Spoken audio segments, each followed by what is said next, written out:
Bismillahirrahmanirrahim. Alhamdulillahi rabbil alamin. Wa bihi nasta'in ala umur dunya waddin. Nastaghfiruhu wa nastahdihi wa natubu ilaihi wa natawakkalu alaihi. Wa na'udzu bihi min syururi anfusina wa min sayyiati a'malina. Man yahdihillahu fala mudilla lahu wa huwal muhtad. وَمَا يُضْلِلْ فَلَنْ تَجِدَ لَهُ وَلِيًّا مُرْشِدًا وَلَا هَادِيَ لَهُ أَشْهَدُ أَنْ لَا إِلَهَ إِلَّا اللَّهُ وَحْدَهُ لَا شَرِيكَ لَهُ وَأَشْهَدُ أَنَّ سَيِّدَنَا مُحَمَّدًا عَبْدُهُ وَرَسُولُهُ اللهم صل وسلم وبارك على هذا النبي الكريم سيدنا وحبيبنا وشفيعنا وزهرنا ومولانا محمد المصطفى وعلى آله وصحبه ومن دعا بدعوته وتمسك بسنته وجاهد في سبيل الله إلى يوم الدين. رب اشرح لي صدري ويسر لي أمري واحلل عقدة من لساني يفقهوا قولي. سبحانك لا علم لنا إلا ما علمتنا إنك أنت العليم الحكيم. ولا حول ولا قوة إلا بالله العلي العظيم. اللهم افتح علينا حكمتك وانشر علينا من خزائن رحمتك يا أرحم الراحمين. اللهم أرنا الحق حقا وارزقنا اتباعه وأرنا الباطل باطلا وارزقنا اجتنابه. قال الله سبحانه وتعالى في كتاب العزيز أعوذ بالله من الشيطان الرجيم وما أمروا إلا ليعبدوا الله مخلصين له الدين حنفاء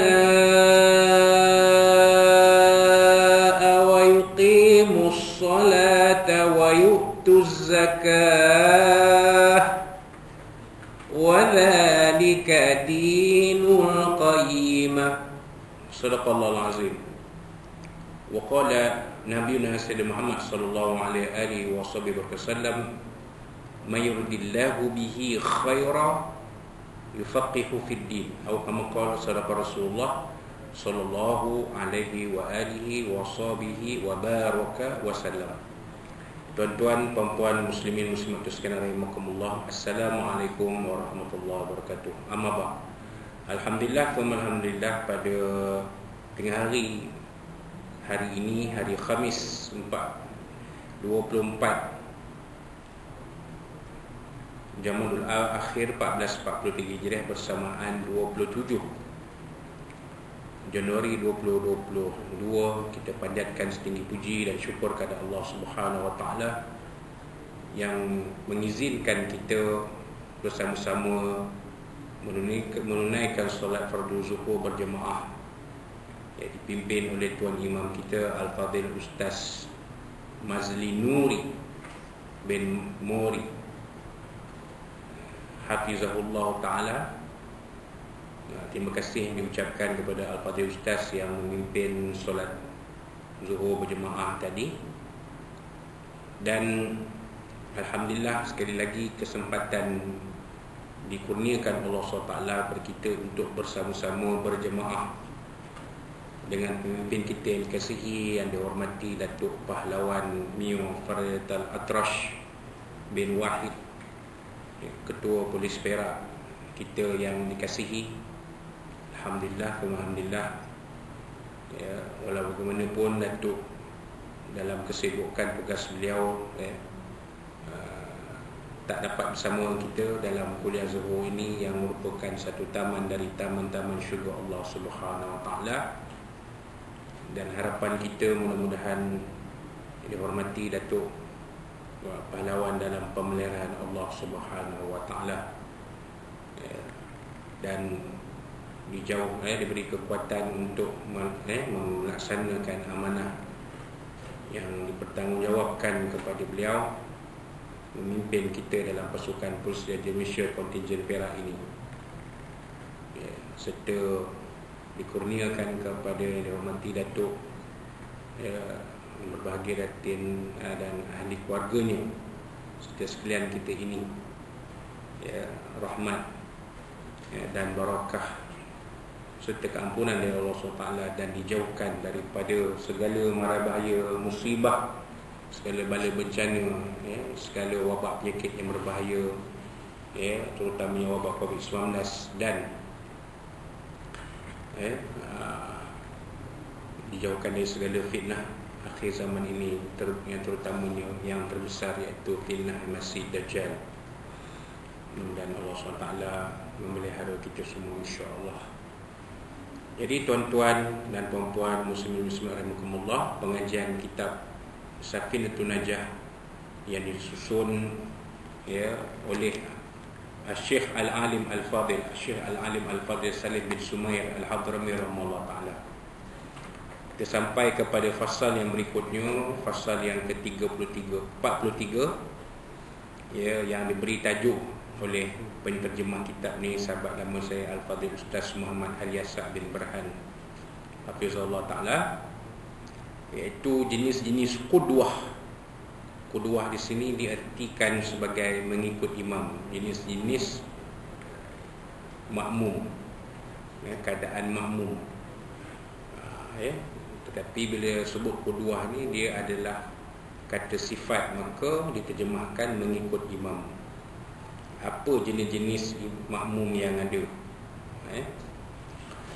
Faslun suwarul qudwati tis'un. Mengikut imam itu ada 9 keadaan. Suwarun ini daripada perkataan surah. Surah ni gambar, tapi tak boleh diterjemah gambar lah.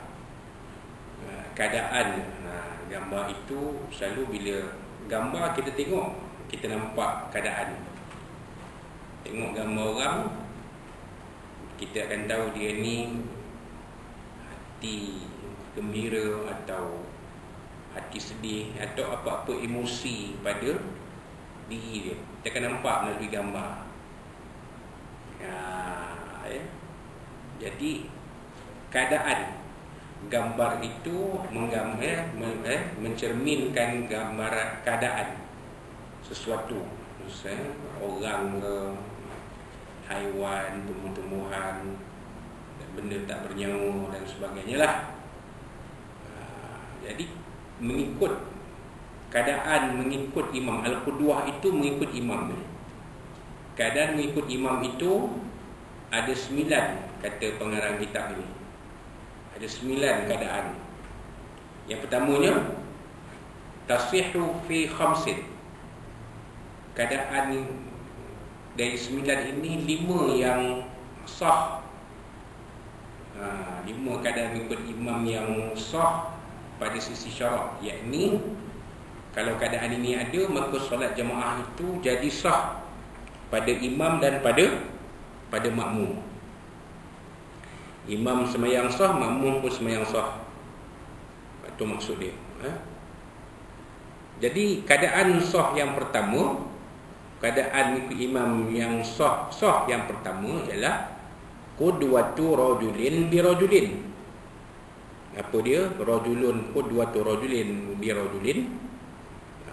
Seorang lelaki mengikut lelaki lain menjadi imam. Maksudnya imam lelaki, makmum pun lelaki. Jadi sahlah solat berjemaah tu, ya, dan sahlah semayang kedua-dua imam dan makmum. Itu dia. Macam kita tadi, ya, kan? Imam lelaki, makmum lelaki, ya, maka sahlah semayang walaupun makmum lelaki sahaja, tak ada perempuan. Contoh, maka sah semayang jemaah itu, sah semayang imam, sah semayang makmum, selagi semua syarat-syarat qudwah itu diikuti, seperti mana yang kita bincang sebelum ini.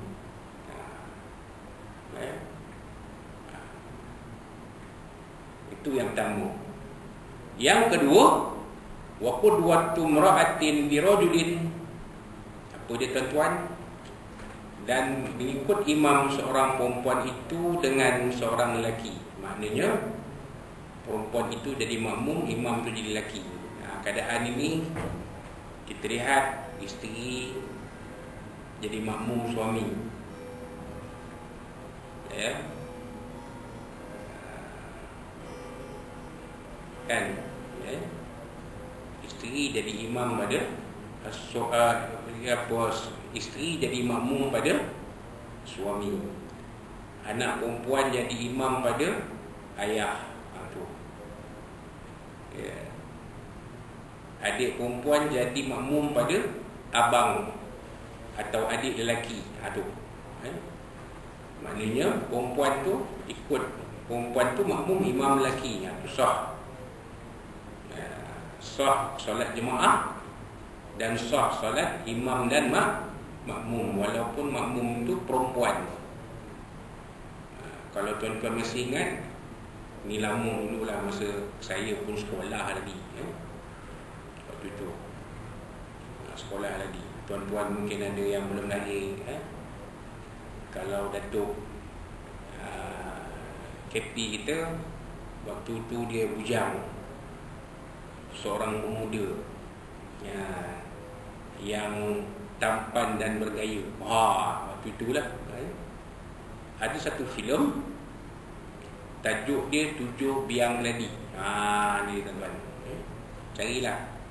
Katanya dalam YouTube dah tak ada. 7 Biang Keladi. Ya. Antara yang menjadi pelakonnya ialah arwah Rafiq Ismail. Jadi watak seorang ustaz muda, dihantar untuk mencari seorang gadis yang lari dari kampung. Lari dari kampung ke bandar, duduk dengan kawan-kawan di bandar. 7 orang satu rumah. Itu kata 7 Biang Keladi.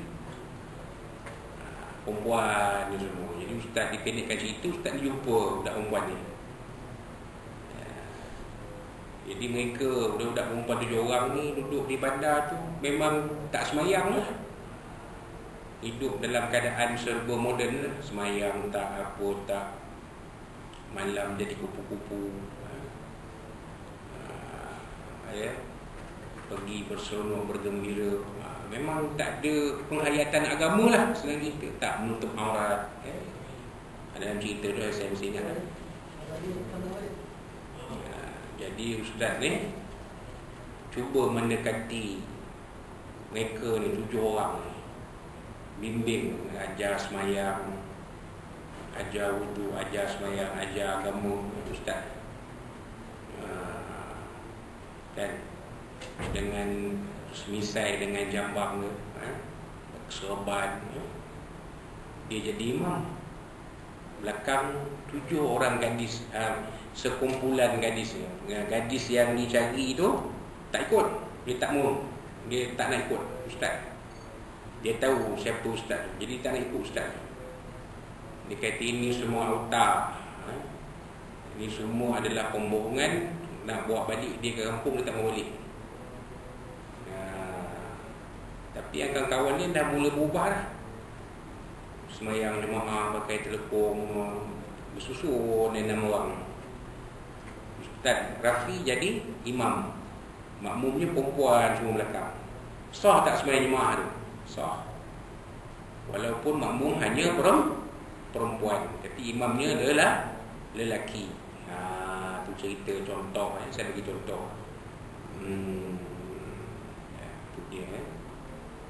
Pendekkan cerita, ustaz ni nak tarik dak perempuan ni, terpaksa masih pergi ke ke kelab malam cari dak perempuan. Rupanya dak perempuan ni berpoya-poya, ada boyfriend VVIP, orang besar-besar. Jadi dia masuk nak tengok macam kenapa dak perempuan ni lihat sangat, tak nak ikut cakap dia, tak nak ikut bimbingan dia ni. Terpaksa masuk ke kelab malam, buang misai buang janggut. Ada yang terserempak, ustaz pun masuk kelab malam, sengih. Kalau kita dah tembak dah tu, apa ustaz masuk kelab malam, tak ada tempat lain ke? Tempat ustaz bukan di kelab malam, tempat ustaz di masjid, di surau dengan masyarakat, bukan di kelab malam. Kelab malam ni tempat bakal ahli neraka contoh. Tak tahu cerita sebab ustaz tu masuk ke kelab malam, buang janggut misai dia. Kan? Orang yang menuduh ni lupa. Ustaz Hasan Al-Banna pun pernah berdakwah dalam kelab malam. Wallahu a'lam. Baik, kemudian yang ketiga, okey, yang ketiga waqudwatu khunsa birajulin. Apa dia tuan-tuan? Khunsa jadi makmum kepada imam lelaki. Sah tak sembahyang jemaah tu? Sah, walaupun makmum itu khunsa. Sembahyang dia pun sah, sembahyang imam lelaki tu pun sah. Khunsa ni apa tuan-tuan?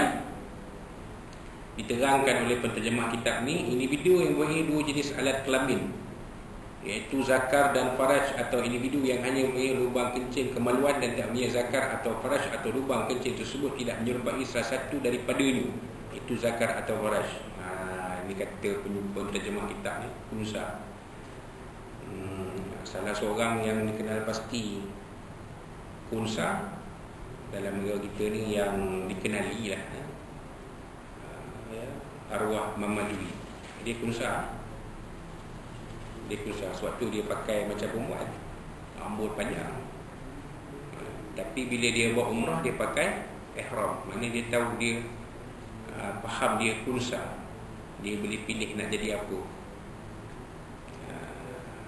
Maksudnya dengan cara itu dia memberitahu orang bahawa sebenarnya dia lebih berat kepada lelaki, walaupun penampilan dia mirip kepada perempuan dan dia bukan pondan. Arwah Mama Jui, kan? Carilah dalam Google siapa Mama Jui. Orang baru-baru tak kenal Mama Jui ni, orang lama kenal lah. Macam Datuk KP tahulah sebut Mama Jui tu siapa, kan? Tapi orang baru-baru tak kenal, sebab Mama Jui ni pun dah arwah, wartawan ni. Dia wartawan dan juga penulis lirik lagu.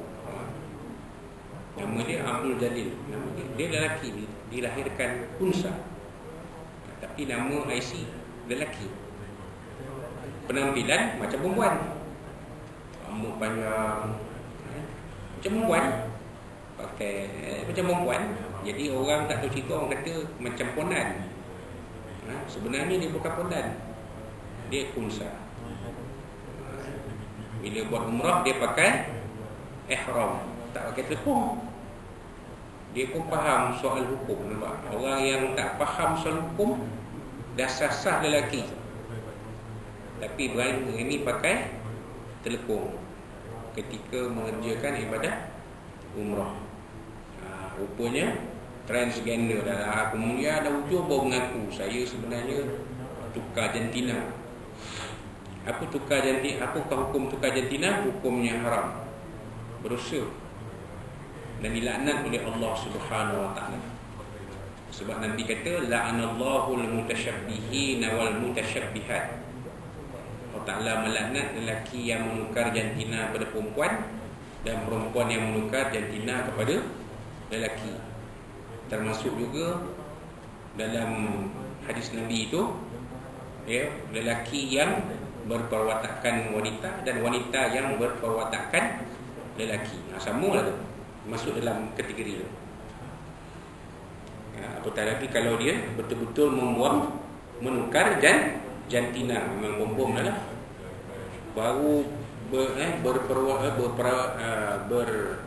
berperwatakan pun dah dilaknat oleh Allah Ta'ala, belum lagi tukar jantina. Itu dia dalam Nabi sebut. Tapi khunsa tak masuk.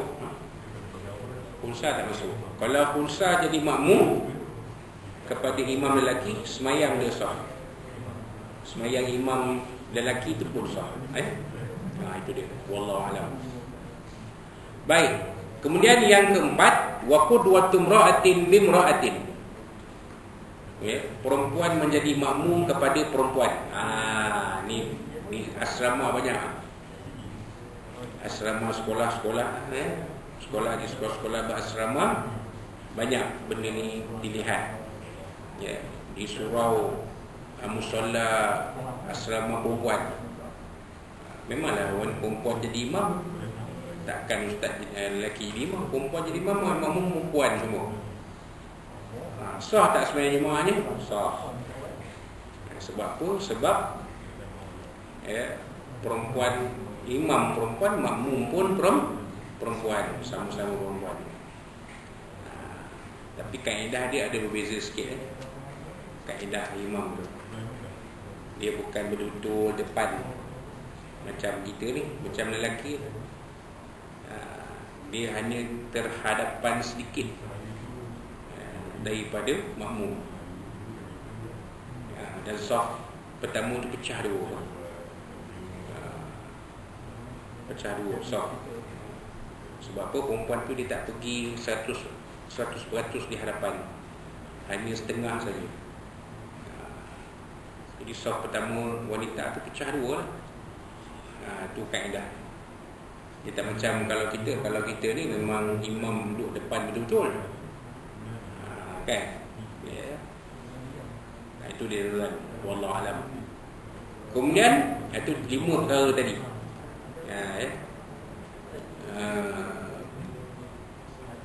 Wa qudwatu imra'atin bi musawa. Tadi yang keempat, yang kelima, yang keempat kita tinggal.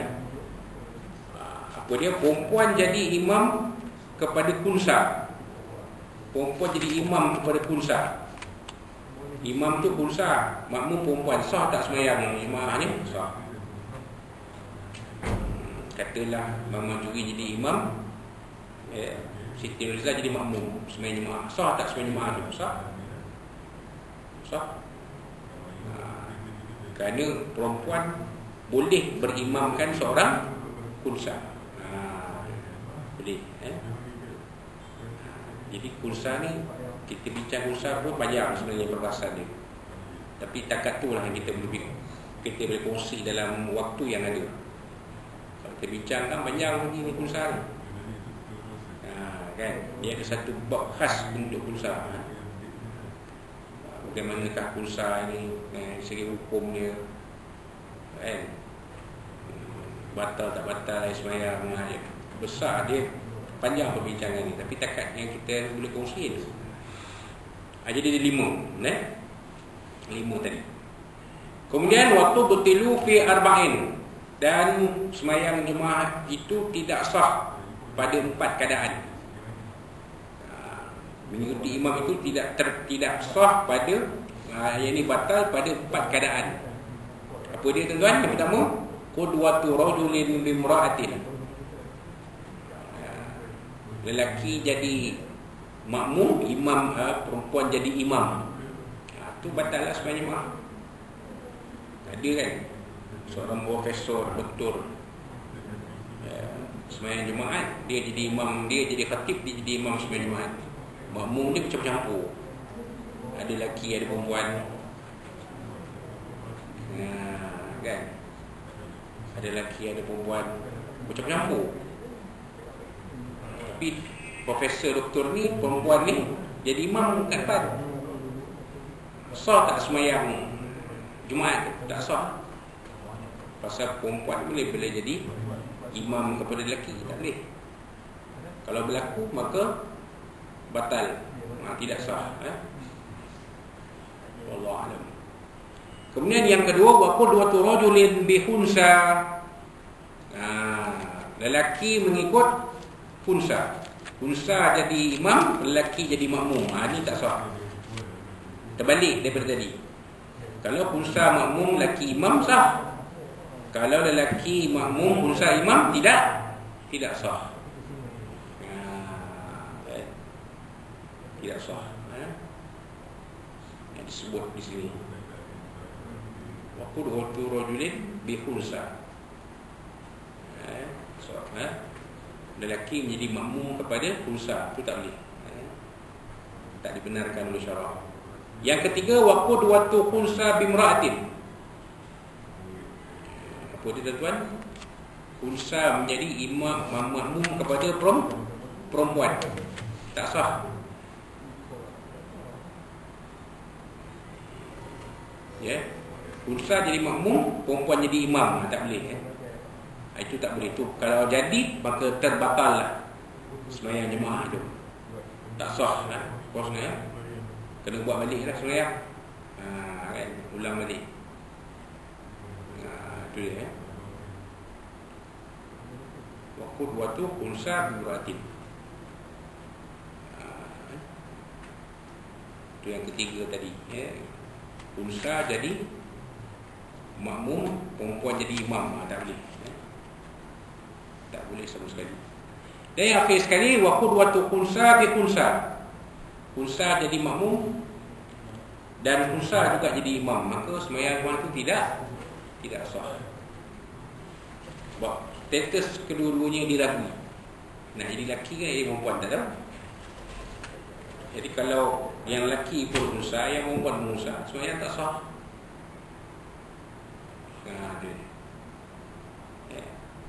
Kalau perempuan jadi imam kepada lelaki, tak apa.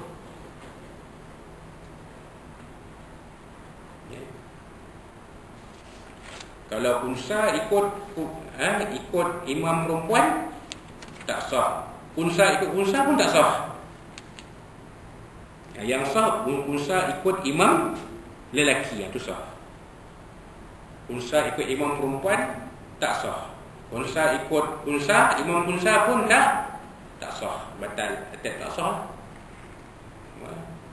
Tak jadilah sembahyang jemaah tu, walaupun dibuat juga kalau nak dibuat lah, tapi tak ada pahala sebab tak sah. Tak bagi pahala, tak bagi dosa ni, buat perkara yang dilarang oleh Allah SWT. Tu dia. Lima keadaan dan 4 keadaan. 4 keadaan sembahyang jemaah itu akan terbatal. Bila imam perempuan, lelaki makmum, tak boleh. Imam khunsa dan lelaki makmum, tak boleh. Khunsa, imam perempuan khunsa makmum pun tak boleh. Khunsa imam, khunsa makmum pun tak boleh. Wallahu a'lam. Itu dia.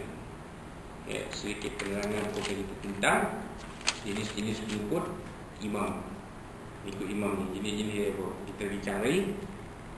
InsyaAllah mudah-mudahan kita mampu melihat kaedah-kaedah ni. Kaedah-kaedah imam ni kita boleh lihat. Cuma yang gharibnya, yang susah nak jumpa, macam khunsa tadi lah, payah nak jumpa dalam masyarakat ni, payah. Tapi dalam kitab ni disebut hukum ni. Maknanya khunsa ni jadi makmum tak ada isu. Asalkan imam itu lelaki. Kalau imam perempuan, imam khunsa, maka sembahyang khunsa itu sendiri sebagai makmum tidak sah. Jadi fasa yang pertama, lelaki mungkin perempuan tu, ada yang bertanya, bagaimanakah kalau makmum itu belum akil baligh, umur 6 tahun, 7 tahun, 4 tahun, 5 tahun, maknanya semayang, anak-anak belakang ikut, jadi makmum kepada mak tu jadi imam seolah-olah. Sah tak sebenarnya mak tu? Kata sebagian ulama sah. Sebab makmum itu kanak-kanak belum akil baligh. Kalau kanak-kanak akil baligh, kalau makmum lelaki itu dah akil baligh, jadi macam kita sebut tadi lah, tak sah sebenarnya mak. Tapi kerana budak-budak, anak-anak yang kecil, maka sah.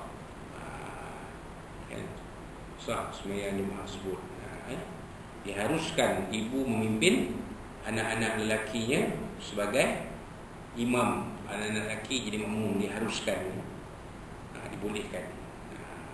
Jadi itulah dia, ya. Jenis kuduah ataupun cara-cara mengikut imam dalam sembahyang kita, dalam solat kita.